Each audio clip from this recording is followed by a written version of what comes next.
Ghalib, Bahadur and Angrez. There's a hint of patriotism burning deep in the recesses of his heart, the flame of which comes out from time to time. Introspection. When one through Ghalib's verse goes, one sees helpless lamentations, incurable misery, hopeless despair and a plethora of emotions, relatable and otherwise. One can easily spot him entering the wine shop and coming out never.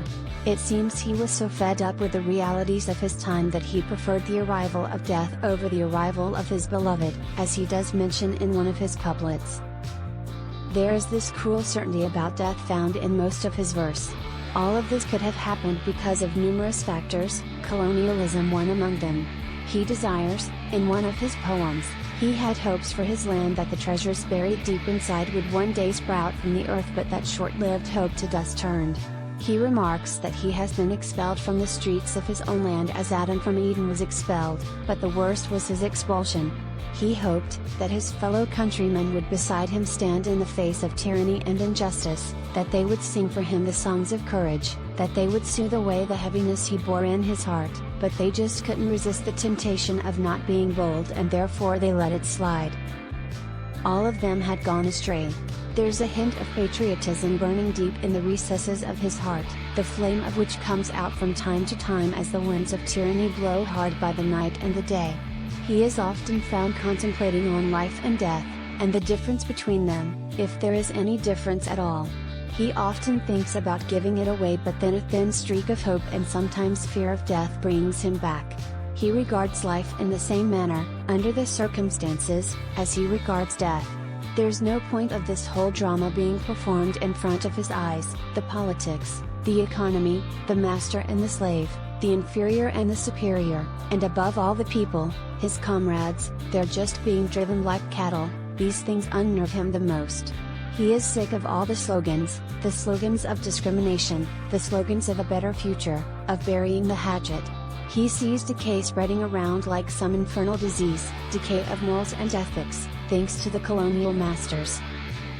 People who were the torch-bearers have been corrupted and light has been diminished. He often falls into the pits of oblivion and numbness from where he shuts his eyes on all the wrongs done to human race and he gives up on everything, no matter what their nature is.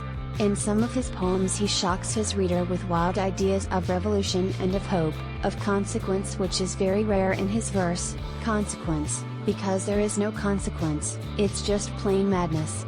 The fire eats up everything, but even the fire has a code, it doesn't burn that which is already burned. He often goes to the garden to sit under the oak in thoughtful contemplation, while the nightingales of the forest listen intently to the song he came to sing, and when he clears his throat they take his song and call it their own. And the time comes upon him when a difficulty is no longer a difficulty, ease not ease anymore, pain has lost its meaning. He no longer sees the world in black and white but in the complexity of colors, in the complexity of a maze, a labyrinth where nothing can be explained, nothing can be unraveled.